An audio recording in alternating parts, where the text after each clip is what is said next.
Good evening and welcome to Tucker Carlson Tonight. As you've doubtless seen on the news everywhere, a member of the tolerant left screamed at Ivanka Trump and her family, including her young kids, on a JetBlue flight yesterday. The man, who was a lawyer from Brooklyn, berated her about her father before being kicked off the flight for disorderly conduct. Even a lot of liberals thought his behavior went way too far, but not all of them thought that. Some of them thought it was justified, and that would include our next guest. She's Lauren Duca. She's a journalist, and she tweeted this earlier today.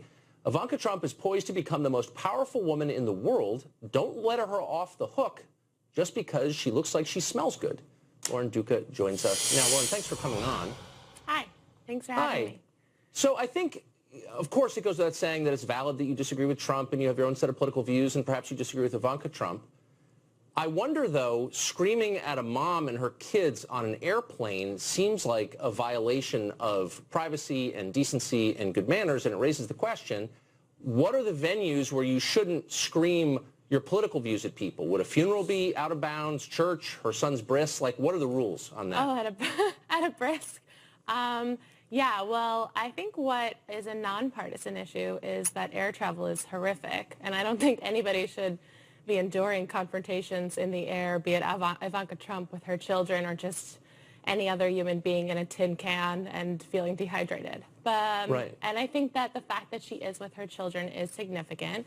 And I do also think that, you know, a mother in public who's a public figure, you know, there are certain levels of decorum that we should be thinking about. At the same time, she does have an incredibly powerful position.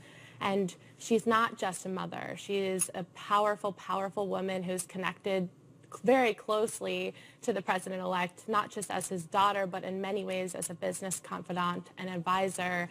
And I think that we haven't quite been able to define what all those roles mean. So while I don't want anyone being yelled at on a plane. I don't want anyone yelling at me on a plane. I don't want to yell at anyone on a plane. But I think that, you know, Ivanka's incredibly compelling brand and presence and role as a mother and successful woman, those are interesting and attractive elements of her brand, but I don't know that, you know, where do those protections end to? Kind of would ask you the same question as the funeral but wait, that's not at all what your tweet suggested. In addition to the one that we just read, you put, I think we can put it on the screen. My tweet didn't talk about the plane at all, actually. So what are you referring to? Well, it was within the look, Ivanka Trump was in the news because she was screamed at on the airplane, and you say, don't let her off the hook. And then you go on to say in another tweet, Ivanka has it all, and by that I mean a job, a family, and sinister complicity in aiding the most aggressively anti-woman candidate of our time. Yes. Sinister complicity. She's his daughter. What is that? She was a surrogate frequently throughout, represented him in terms of women's issues. She had Isn't she pretty repeated liberal on women's interviews, issues? and she did speeches on his behalf where she represented a platform of women's empowerment. And in terms of having it all, I think she's an incredibly successful, brilliant woman. The fact that she was able to balance him out on these issues where he has talked about defunding Planned Parenthood and being against abortion and these typically liberal women's issues that she sort of is a cushion for, I think we need to investigate those things a little more critically, a little more rigorously, and not be blinded by the fact that she looks like she smells like vanilla. Okay, she looks like she smells like vanilla. I mean, who's objectifying women here? I wouldn't say that. Oh my God. No, I'm actually asking a serious question. My point is she's a beautiful, gorgeous force of nature. I don't care what she looks like or smells like. I mean, what exactly do you disagree with her on specifically? Oh my goodness. I'm saying that she is incredibly welcoming. She's gorgeous and smart. I mean, she's, in a lot of ways, many elements of her persona are admirable and something to look up to is what, is a joke. Okay, but you said that she has sinister complicity in aiding the most... Yes, I absolutely believe that. Okay, I'm not backing down from that at all. So it's sinister for a daughter to support her father's presidential campaign because you don't like her father? It's sinister for a daughter to capitalize on the power of feminism and uniting women and empowering women while supporting a candidate who is the most anti-woman candidate this country has seen in decades. What does that even mean? Like, why don't you tell... I mean, she's anti-woman because he wants to defund Planned Parenthood. I'm sorry, is that what I said? I think my earpiece might not be working because that is most certainly not what I said. Okay. She's guilty because he's anti-woman. She's complicit in his, quote, anti-woman positions. To continue to stump and support his positions. But it's her dad.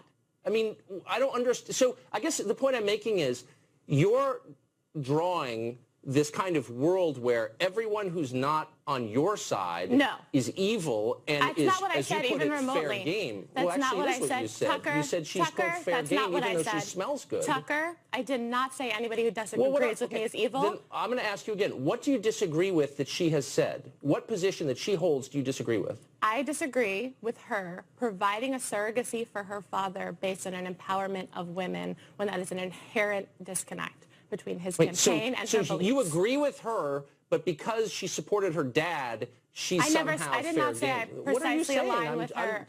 I'm trying to understand what you're saying. What that she believes, Tucker, don't you believe? Tucker, you're not trying to agree with what I'm saying. You're shouting over me every time I speak. It's incredibly unprofessional. I'm asking you a simple question. You're not. Which is, you're actually being a partisan hack who is just attacking me ad nauseum and not even allowing me to speak. Well, Tucker, I think we agree here. Right? No, I don't think we do. We both agree Lauren. That she didn't deserve to be attacked. I think it's appalling that some guy yelled at her on an airplane and you're saying she's, quote, fair game. I very clearly and calmly said that no one deserves to be yelled at on a plane. I don't want to be yelled. I don't want to yell at you on a plane. I'll yell at you here, but you're not on a plane. You're saying that to me because I'm confronting you about it, but on Twitter, on your Twitter feed where you scream, F you, Donald Trump, eat feces, Donald Trump, all this kind of...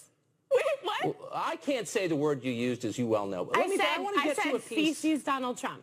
That's what I said. You said eat, in effect, human feces on Twitter. Tucker, I can't, Tucker, you are talking at this trivial, mundane level of argument. Okay. We're agreeing. Tucker, can I ask you a question? Tucker, can I please? Let me ask you to account for something that you wrote. No, Tucker, and in Teen do Vogue.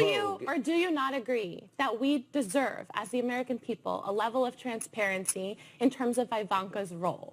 I think we need to take her seriously and that she's a positive role model and Lauren, admirable in a lot of ways, but that she still requires transparency she's flying with her kids on an airplane. In terms of having a government position or being a businesswoman or being a mother. Okay. So we do agree. I agree that anyone who's making decisions about how the federal government runs should have to answer questions about those decisions. Okay? I don't think you should hassle people because you disagree with them in public. And I didn't say you should. So we do. Tucker, hey, we agree. We agree. Here is your description of the Trump administration. You wrote this piece in Teen Vogue, which I guess you write for. Oh, which you guess I write for? Yes, that's not fake news. That's real news. I write for, you guess? Oh, you guess, Tucker? You guess? That's really patronizing. I haven't read Teen Vogue because I'm not a Teen Vogue reader. Well, you have in front of, your producers asked me if I wrote for Teen Vogue. You have my Teen Vogue article in front of you. My name is Lauren Duca, and I write for Teen Vogue. Well, got it. Here's what you wrote. Okay. The road ahead is a treacherous one. There are unprecedented amounts of ugliness to untangle, from deciding whether our president can be an admitted sexual predator to figuring out how to stop him from threatening the sovereignty of an entire religion. Yes. What does it mean to threaten the sovereignty of religion? What does that even mean? That means an entire agenda, a platform based on banning Muslims, which is still available on his website. How does that threaten the sovereignty of religion? That's moronic, Lauren. You're a writer. How does that threaten the sovereignty of it? Pardon me for taking your words literally. Sorry, how does what threaten the sovereignty of it? Threatening to ban Muslims? That threatens the sovereignty of it? Yes, that completely, that profiles based on the basis of religion and reduces people to their beliefs and dictates what they can and cannot publicly believe. That doesn't threaten the sovereignty of it. So you also accused him on Chelsea Handler's show of, quote, committing a form of psychological abuse that makes the victim feel like they're crazy. Does Trump make you feel like you're crazy? That's the impression I'm getting. Oh, my God. Are you calling me crazy? That's adorable. I'm asking you. You said on Chelsea Handler, he's committing psychological abuse on you. You believe that? On the American people. I believe the American people, Trump supporters, Hillary supporters, Jill Stein and her cousin, are a victim of Trump's gaslighting. What I mean by that is that he frequently contradicts objective evidence, not that he is abusing me personally. And I think you're smart enough to know that, aren't you, Tucker? I don't know. I just take your words at face value. So did you read the entire article? I did.